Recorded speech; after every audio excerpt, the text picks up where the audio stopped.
ஸ்ரீமதி ராமானுஜாய நமः. வசுதேவசுதம் தேவம் கம்சச்சானூரமர்தனம் தேவகீ பரமானந்தம் கிருஷ்ணம் வந்தே ஜெகத்குரும். நாள்தோறும் பகவத்கீதையில் நம்ம 3வது அத்தியாயத்தில் 39வது ஸ்லோகம் வரைக்கும் பார்த்துருக்கோம்.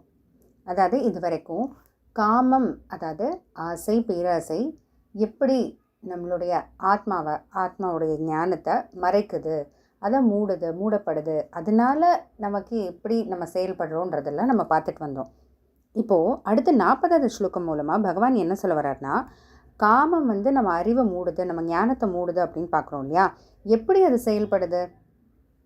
ஏன்னா இப்போ நம்ம எந்த ஒரு விஷயம் செய்யணுன்னாலும் அந்த விஷயம் செய்கிறதுக்கு ஏதோ ஒரு கருவி தேவை, ஏதோ ஒன்று தேவை இல்லையா. நம்ம அப்படியே செய்ய முடியாது.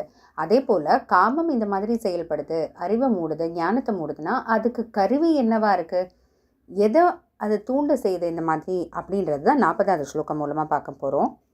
இந்திரியாணி மனோ புத்தி அஸ்யாதிஷ்டானமுச்யதே ஏதைர்விமோஹயத்யேஷः ஞானமாவ்ருத்ய தேஹினம்.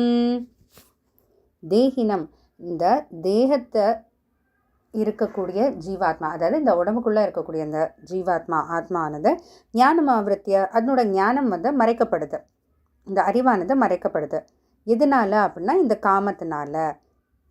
எப்படி அந்த மாதிரி நடக்குது அப்படின்னா, விமோகயதி, இந்த காமம் மயக்கம் அடைய செய்யுது. மயக்கம்னா என்ன அப்படின்னா, இந்த இடத்துல மயக்கம்ன்றது என்னது அப்படின்னா, காமம் முதல்ல என்ன செய்யுமா, நம்மளுடைய புலன்களை வசப்படுத்திடும், கட்டுப்படுத்திடும்.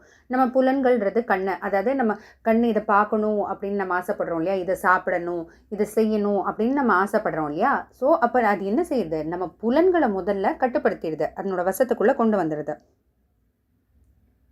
புலன்களையும் மனசையும், ஏன்னா மனசை நினைக்கிறது தான் புலன் செய்யும் இல்லையா. முதல்ல நமக்கு அந்த மனசையும் கட்டுப்படுத்திடுது காமம்ன்றது, புலன்களையும்.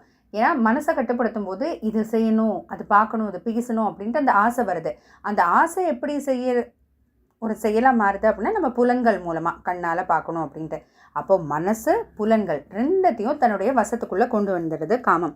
அப்படி கொண்டு வந்துட்டா புத்தியும் வசப்பட்டு போகுது. எப்படி அப்படின்னா, ஏன்னா நம்ம இப்போ ஏதோ ஒரு விஷயம் செயல்படணும்னா அதுக்கு புத்தி தேவை இல்லையா. மனசில் ஆசை வருது, அது புலன்கள் மூலமாக செய்கிறோம், ஆனால் புத்தி தேவை. அப்போ புத்தியும் வசத்துக்குள்ளே வந்துடுது. அதே போல் அப்போ என்ன ஆயிடுது அப்படின்னா, மனசு, புலன்கள், புத்தி மூணுமே காமத்துடைய கட்டுப்பாடுக்குள்ளே வந்துடுது. அப்போது ஆத்மாவனுடைய கண்ட்ரோலில் இது எதுவுமே இல்லை, ஆத்மாவனுடைய கட்டுப்பாட்டுக்குள்ளே இல்லை. அப்போ ஏன்னா அந்த ஆத்மாவோட ஞானம் இந்த மாதிரி மறைக்கப்படுது இல்லையா. ஏன்னா ஆத்மாவோட ஞானம் எப்படி செயல்படும், இந்த ஆத்மான்றதுக்கு இந்த உடம்பு தேவைப்படுது, இந்த உடம்போட புலன்கள் எல்லாமே தேவைப்படுது செயல்படுறதுக்கு. ஆனால் என்ன ஆயிடுது, இந்த காமம், நம்மளுடைய ஆசை, பேராசை, இந்த புலன்கள், மனஸ், புத்தி எல்லாத்தையும் தன்னோட வசத்துக்குள்ளே வச்சுருக்கிறதுனால ஆத்மானால் அதை தன் இஷ்டப்படிக்க யூஸ் பண்ண முடியல. இப்போ இதில் என்ன ஒரு ஆச்சரியமான விஷயம் அப்படின்னா, இந்த காமம் வேற எங்கேயும் நம்மளை டிஸ்டர்ப் பண்ணல. நமக்கு இருக்கக்கூடிய காமம் தான், நமக்கு இருக்கக்கூடிய ஆசைகள், பேராசைகள் தான் நமக்கே தடையாக இருக்குது அப்படின்றத தான் இங்கே பகவான் சொல்ல வராரு. ஏன்னா நான்றது அந்த ஆத்மா செயல்படணும், அதுக்கு செயல்படுறதுக்கு இந்த உடம்பு தேவை, இந்த உடம்புல இருக்கக்கூடிய புலன்கள், கண்ணு, காது, மூக்கு இதெல்லாமே தேவை. ஆனால் என்ன ஆகுது,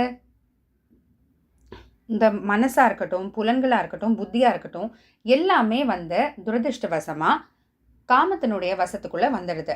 அப்போ என்ன ஆகுது, இந்த ஆத்மா ஆத்மா விஷயமாக செயல்படணும்னு நினச்சாலும் அதனுடைய கட்டுப்பாட்டுக்குள்ளே இந்த புலன்களோ, புத்தியோ, மனசோ இல்லைன்றதுனால அதன்படி செயல்பட முடியல அப்படின்றத தான் பகவான் இந்த 40வது ஸ்லோகத்தில் சொல்கிறாரு. தொடர்ந்து பார்ப்போம். ஜெய் ஸ்ரீ கிருஷ்ணன்.